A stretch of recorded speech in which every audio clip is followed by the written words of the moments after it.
Boa noite, Zé. Deixa eu te contar o que aconteceu. Moro numa vila ribeirinha perto de Abaetetuba, no interior do Pará. Aqui, o tempo se arrasta como canoa contra a maré e as noites cheiram a breu e madeira úmida. As casas são de palafita, as rezas ainda se fazem de porta em porta e todo mundo conhece o nome da avó do vizinho, ou pelo menos conhecia. Minha avó se chamava Almerinda. Mulher de fala mansa e dedos rápidos, que benzia com folhas de manjericão e ria de canto de boca quando falavam de vida após a morte. Ela dizia que o mundo tem dobras, como um lençol velho, e que às vezes a gente cai por entre elas. Eu era pequeno demais para entender, mas nunca esqueci. Ela morreu há 3 meses. Parou de falar num domingo, logo depois de terminar uma costura. A agulha ainda estava enfiada no pano quando o corpo dela esfriou. Na semana passada, ela apareceu no meu sonho. Estávamos na cozinha da casa antiga, com o teto baixo e o fogão a lenha aceso. Mas algo estava errado. A chaleira fervia, borbulhava e apitava. Só que o fogo não existia. A madeira estava fria. Ela me olhou como quem sabe de algo que não pode dizer. Tenho algo para te mostrar, mas não acorde ainda, disse. A xícara tremia na mesa. O vapor subia em espiral. Acordei ofegante, como quem volta de um mergulho profundo. Minha mãe já preparava o café. Contei o sonho. Ela apenas balançou a cabeça, enxugando a xícara. Às vezes, eles voltam só para dar um sinal. Voltei para o quarto. Deitei. Pisquei. O ventilador zumbia. E quando abri os olhos outra vez, o mundo ainda era o meu, mas o ar estava mais espesso. O silêncio, mais profundo.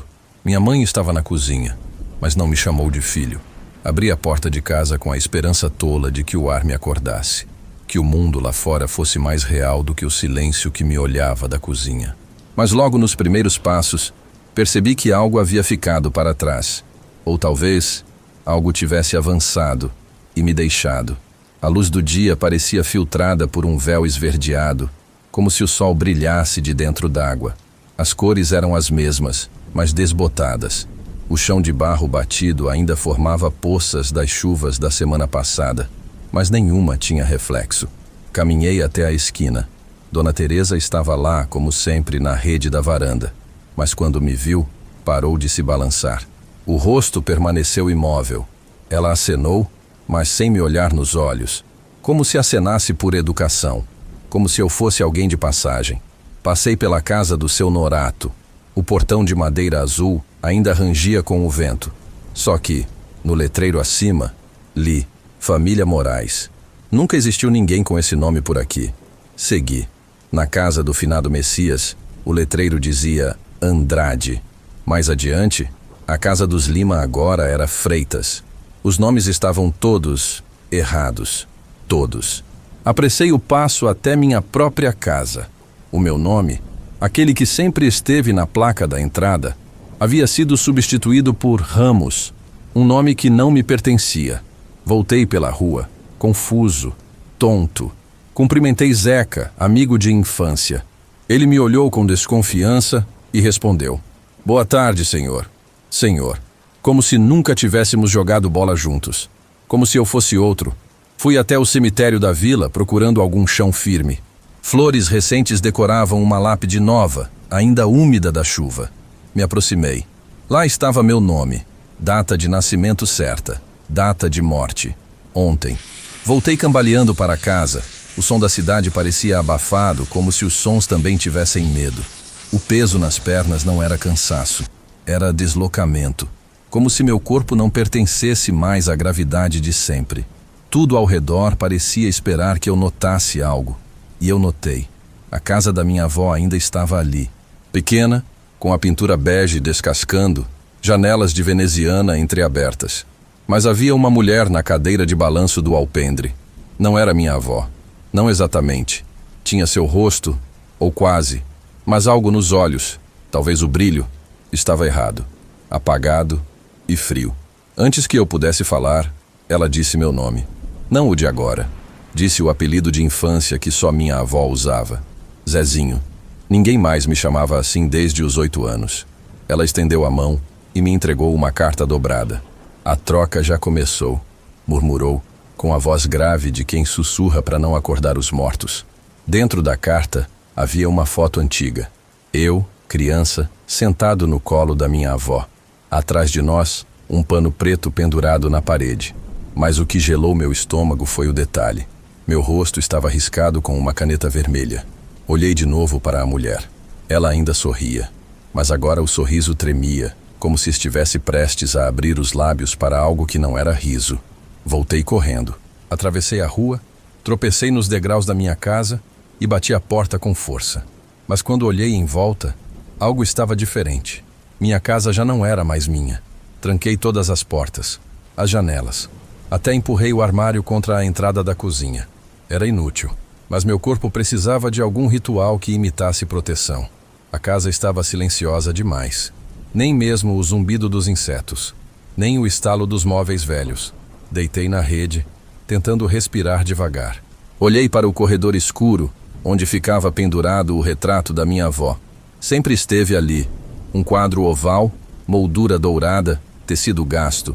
Mas agora, havia algo no quadro que me impedia de olhar por muito tempo.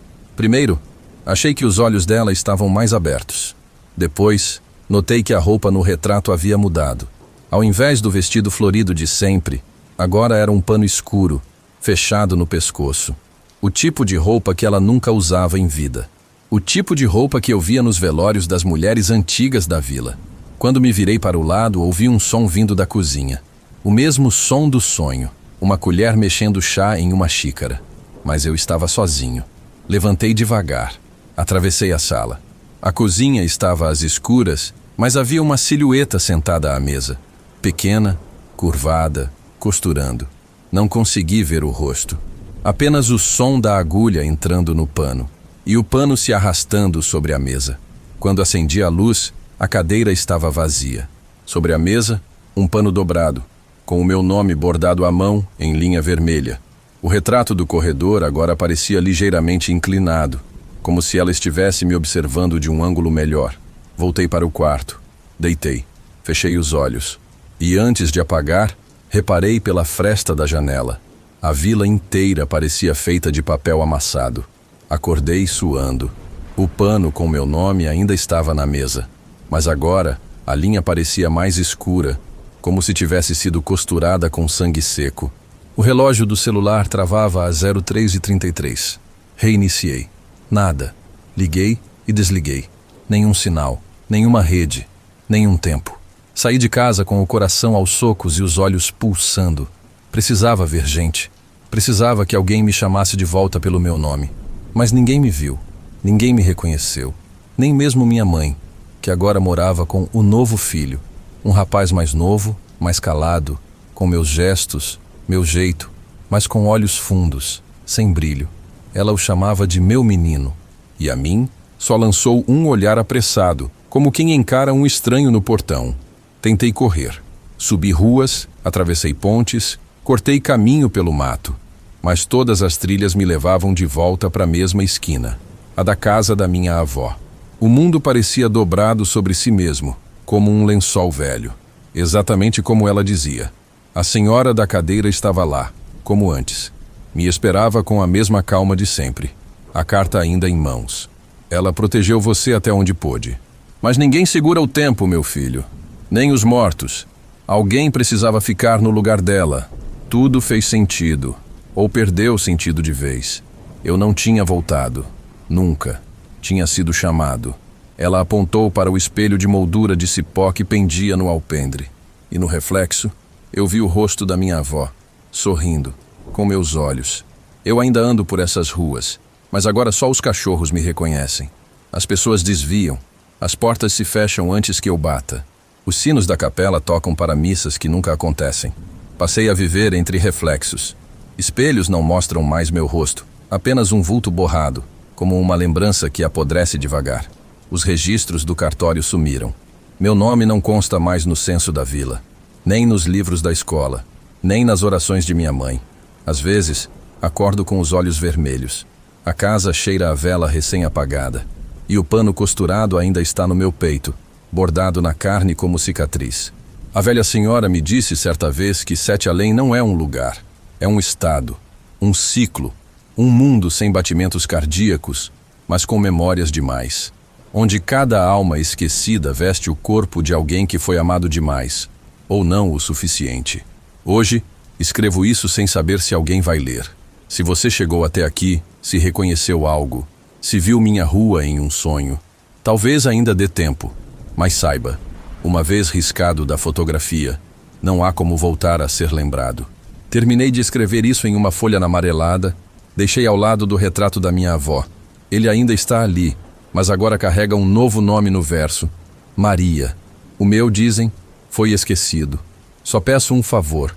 Se um dia você sonhar com uma xícara fervendo sozinha, não acorde. Segundo relato, o mototáxi parou onde nunca deveria. Eu estava atrasado, muito atrasado. O velório do meu primo Henrique já tinha começado, e naquela região de Vicinal, perto de Caracaraí, se você não pega transporte cedo, o mundo te esquece. Sem sinal, sem ônibus, sem ninguém. Só mato, poeira e gente rezando para não chover. Foi aí que parei um mototáxi que vinha descendo a estrada principal. O homem usava um capacete trincado e uma camisa do Flamengo desbotada. Disse que conhecia um atalho. Não pensei duas vezes. Subi na garupa e a moto tremeu como se já soubesse que ia onde não devia. A estrada era vermelha e macia, daquelas que colam no pneu. O céu, ainda que fosse meio-dia, já pesava como fim de tarde. O vento parou de soprar depois do segundo quilômetro. A mata, que sempre canta, estava muda, e o cheiro de barro molhado misturava com um outro cheiro, doce demais, floral, de flor velha, de vela derretida. Eu perguntei se estava certo, mas o mototáxi só assentia com a cabeça, como quem já levou muita gente ali. O tempo parecia dilatar. O barulho do motor já não batia no peito. Era como se viesse de longe. As curvas começaram a se repetir. Uma árvore com galhos curvados apareceu 3 vezes.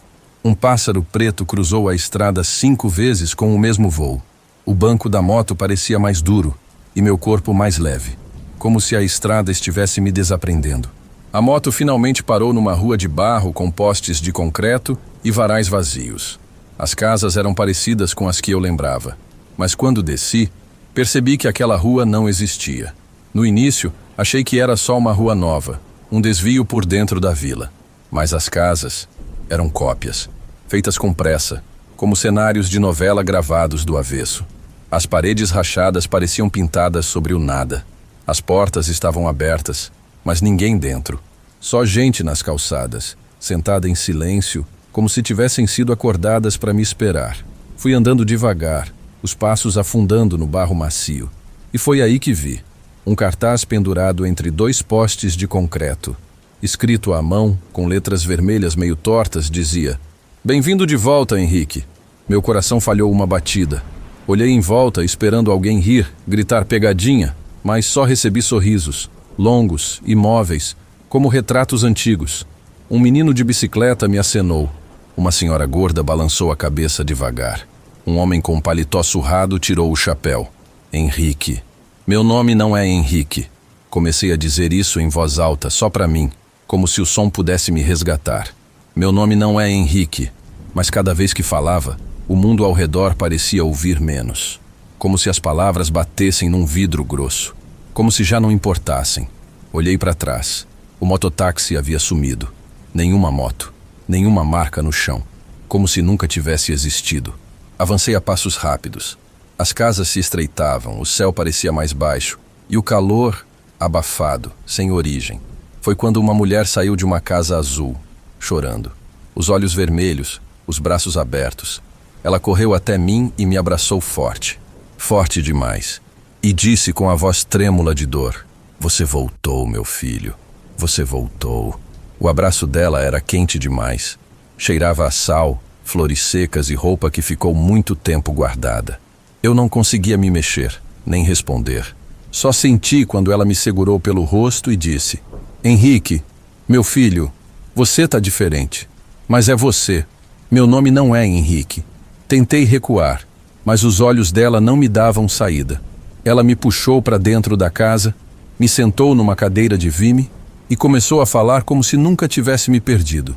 "Eu sabia que um dia você ia voltar, mesmo que não fosse no corpo certo. Eles me prometeram." No corredor, pendurado num prego torto, Um pano branco balançava, bordado à mão, com uma data. A data da morte do Henrique. E ao lado, uma cadeira de balanço vazia, como se alguém tivesse acabado de levantar. O cheiro de alfazema e incenso apertava o peito. Ela serviu chá. Eu não bebi. Expliquei que meu nome era outro, que ela devia estar confundindo. Mas ela sorriu e disse: "Você só esqueceu. É assim mesmo no começo." A cada vez que me chamava de Henrique, algo dentro de mim estremecia, como se uma corda invisível puxasse para baixo da pele. Fui ao banheiro. Precisava de um espelho. E ali estava ele, envelhecido, trincado, e dentro dele, meu corpo. Mas com algo errado. Os olhos pareciam mais fundos, o maxilar mais firme. Era eu, mas não exatamente. E então eu percebi. O reflexo hesitou um segundo antes de me acompanhar. Corri sem olhar para trás. As palavras da mulher ainda vibravam no ouvido, como se ecoassem de dentro da minha cabeça. A vila era pequena. Bastava cruzar a rua e pegar a trilha de volta. Mas a rua não acabava. Cada esquina dobrava em outra esquina idêntica. As casas se repetiam como vitrines em looping. Bati na porta de um casebre. Um senhor de camisa aberta me olhou e disse apenas: "Já tá tudo certo, Henrique. Agora descansa." Fui até a venda.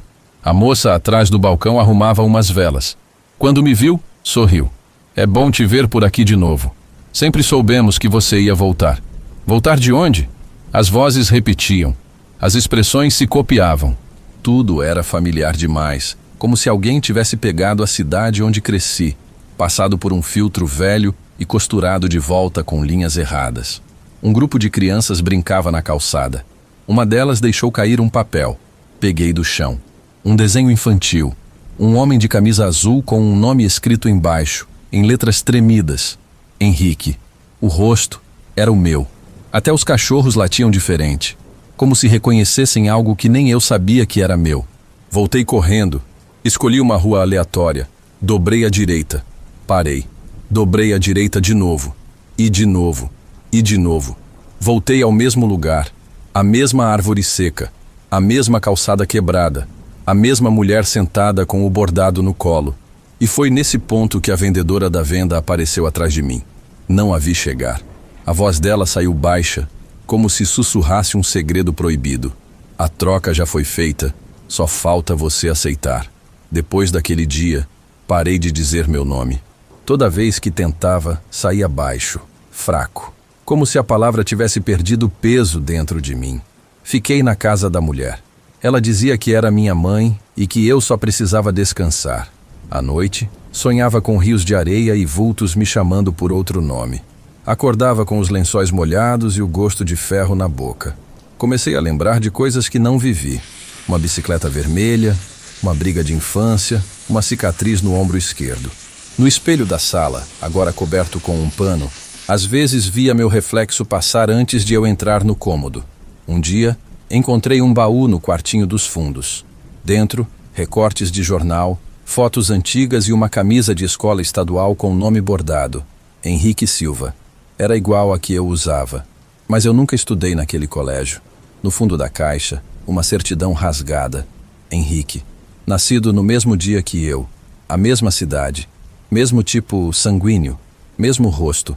Era como se ele tivesse esperado um corpo compatível para voltar.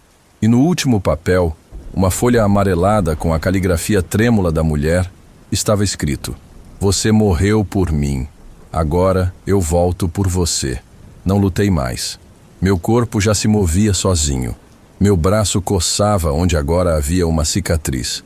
Passei a responder por Henrique, sem pensar. A voz da mulher acalmava, e o som do meu nome antigo já não me dizia nada. As pessoas da vila me cumprimentavam com sorrisos leves. Os gestos estavam em ordem. A simulação se completava. Era como vestir uma roupa que já estava costurada em mim desde o início. Um dia, ela me serviu mingau, o mesmo que fazia para o Henrique, e eu agradeci, como se sempre tivesse sido eu. O gosto era doce e quente, familiar. Na varanda, observei o cartaz ainda pendurado entre os postes. "Bem-vindo de volta, Henrique."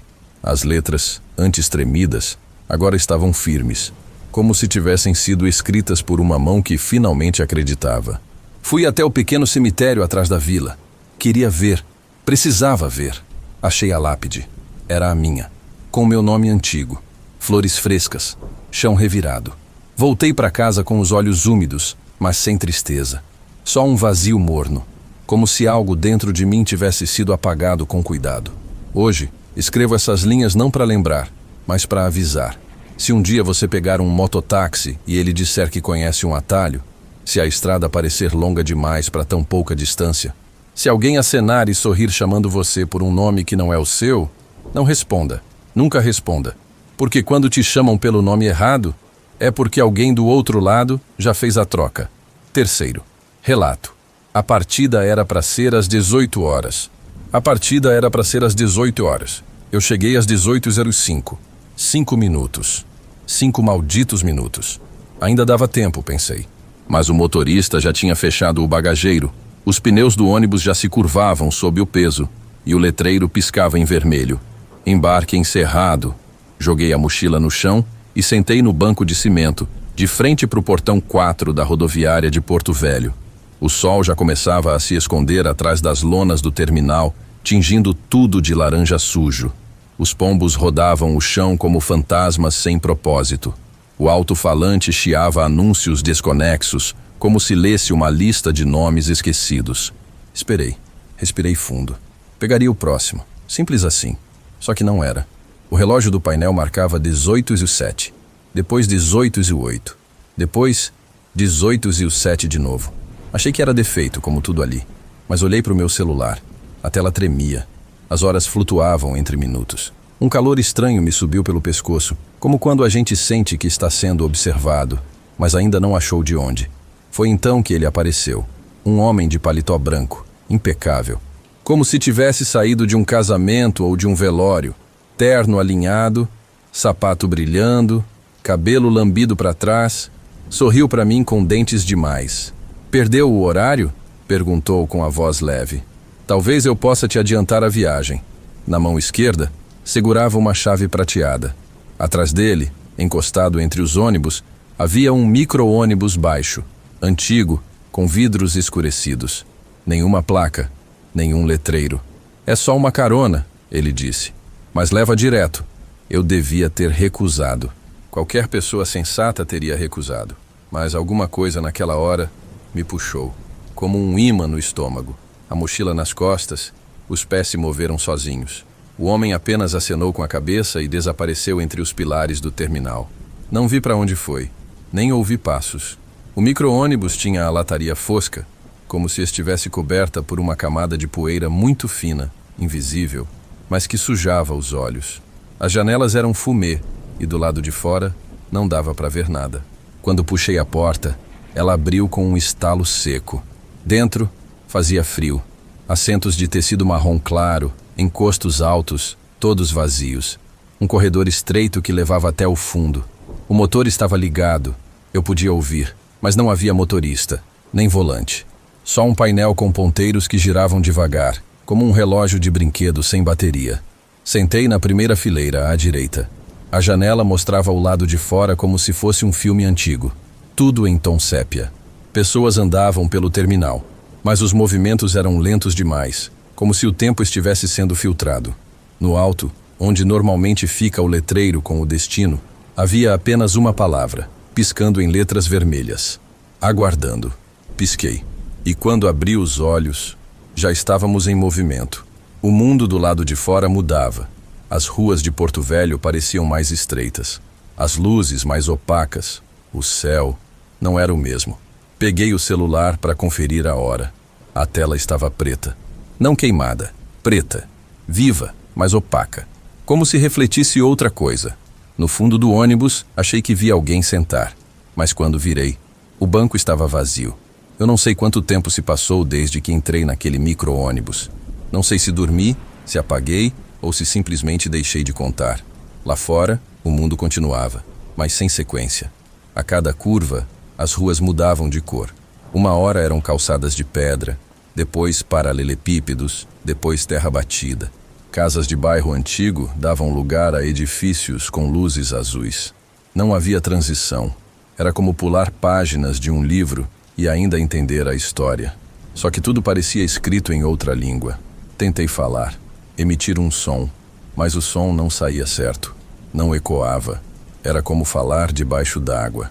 A janela ao meu lado começou a mostrar reflexos que não batiam com o interior.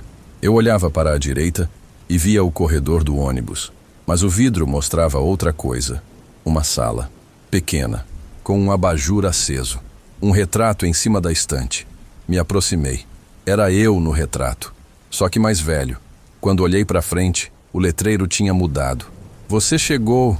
O veículo parou devagar, em um lugar que parecia uma rodoviária, mas era limpa demais, geometricamente simétrica, sem cartazes, sem movimento.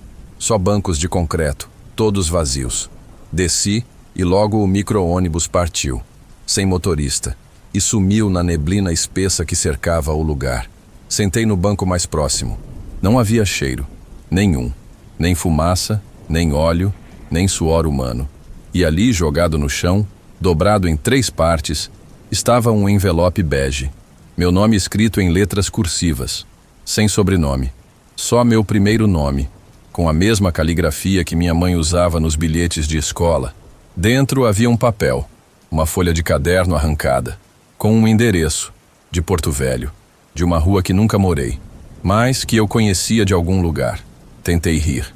Um riso seco, oco, como quem se flagra sonhando acordado. Mas aquela folha tinha algo de verdadeiro. Eu sentia. O endereço era real demais. Rua 32, no 88, bairro Nacional. E um aviso no rodapé, escrito em letras menores como rodapé de testamento. Última entrega, 18 horas. A partida era para ser às 18 horas. Mas eu não fui. Ou fui tarde demais. Levantei, tentando andar pela rodoviária fantasma. Os corredores levavam a salas vazias, algumas com espelhos que me devolviam a imagem borrada. Em uma delas, havia uma parede inteira coberta de envelopes, todos com nomes, alguns que eu conhecia. Gente do bairro, gente da escola, gente que eu tinha certeza que já tinha morrido. Outros nomes só soavam familiares, como ecos. Cada envelope tinha uma marca no canto, recebido. O meu ainda estava na minha mão. Voltei ao banco, e ali, ao lado dele, havia mais uma carta. Outra caligrafia. Papel timbrado. Carimbo desbotado. Agência Interestadual de Trânsitos Provisórios. E dentro, apenas uma frase. Você aceitou ao embarcar. Olhei para cima. O letreiro da rodoviária agora exibia destinos. Linha 171, volta incompleta. Linha 000, reconhecimento pendente. Linha 18, retorno não autorizado. O tempo parecia uma piada mal contada. Meu relógio de pulso congelado em 18h02. O celular seguia com a tela preta. Mas dentro da minha mochila, encontrei mais 3 cartas. Cada uma com um endereço diferente. Cada uma com uma assinatura diferente.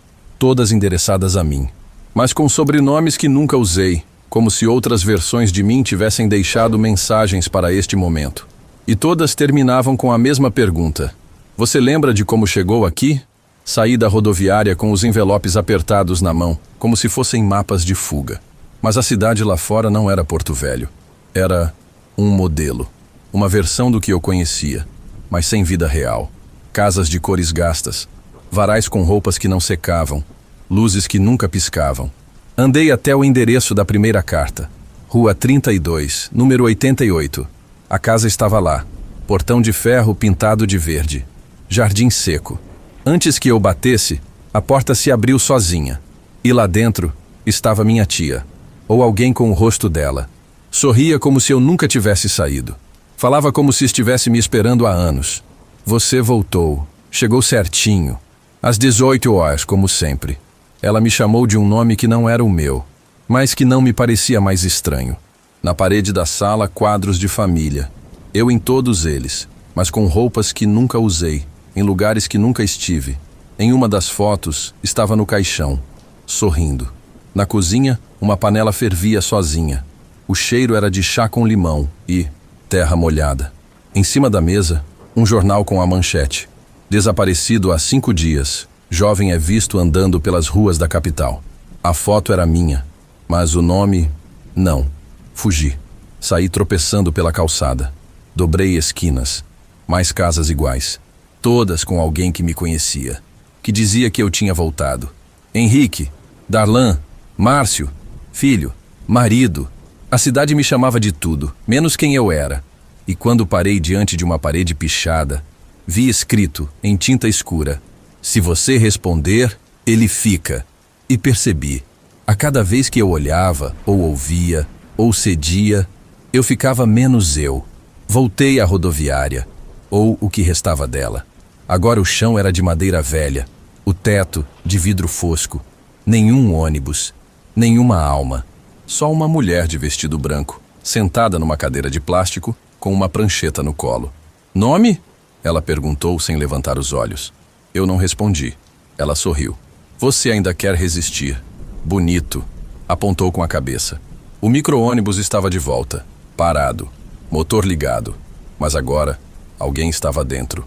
Na janela, um rosto. O meu rosto. Me olhando de volta. Mas os olhos eram vazios. A mulher anotava alguma coisa. Alguém precisa embarcar. Você não entendeu? Sempre que alguém perde o horário, outro tem que ir no lugar. Tentei correr, mas minhas pernas já não obedeciam. Eram como pernas de outra pessoa, mais longas, mais pesadas. Uma criança apareceu na entrada da plataforma. Trazia um envelope na mão. Me entregou. Dentro, apenas um papel com 4 palavras. Já está em curso. O relógio sobre a bilheteria marcou 18 horas. Pela primeira vez, as horas estavam certas. A porta do micro-ônibus se abriu. O eu lá dentro levantou, desceu devagar. Passou por mim sem me encarar. Deixou um cartão cair no chão. Peguei. Era uma passagem. Data. Hoje. Destino. Setor 0. Linha inexistente. Passageiro. Você. Entrei no micro-ônibus. Não lembro como. Só sei que quando me vi no vidro escuro, o reflexo sorriu antes de mim. E a porta se fechou. Não lembro da viagem. Nem do trajeto. Nem do tempo. Só lembro do sol. Um sol pálido, filtrado, como se atravessasse plástico. E do cheiro. Um cheiro de hospital misturado com poeira quente. Acordei num banco de concreto, debaixo do viaduto da rodoviária. A mesma em que tudo começou. Mas estava mais suja, mais ruidosa. Gente passando apressada. Buzina. Barulho de mala de rodinha batendo no chão rachado. Eu estava com a mesma roupa, mas minha mochila tinha sumido. O relógio de pulso, travado em 18 horas. A mesma hora da partida. Tentei levantar, mas a cabeça pesava. Fui até a bilheteria. A moça me olhou estranho. Disse que me viu sentado ali desde cedo, mas que ninguém me acompanhava. Peguei um ônibus qualquer. Fui para casa. Ninguém comentou nada. Mas os dias seguintes eram sempre o mesmo. As pessoas me reconheciam, mas com hesitação. Como quem vê um amigo de infância e não sabe de onde. Como quem vê alguém que deveria estar em outro lugar. Minha mãe me abraçou com força, como se tivesse me visto ontem. Mas jurava que eu tinha saído só para comprar pão. O pão ainda estava na mesa. Recebo cartas. Envelopes com meu nome, com nomes antigos, com caligrafias que se parecem com a minha, mas não são. A cidade me aceita, mas só até certo ponto. Porque no fundo, eu sei. Quem voltou não foi exatamente quem entrou naquele ônibus.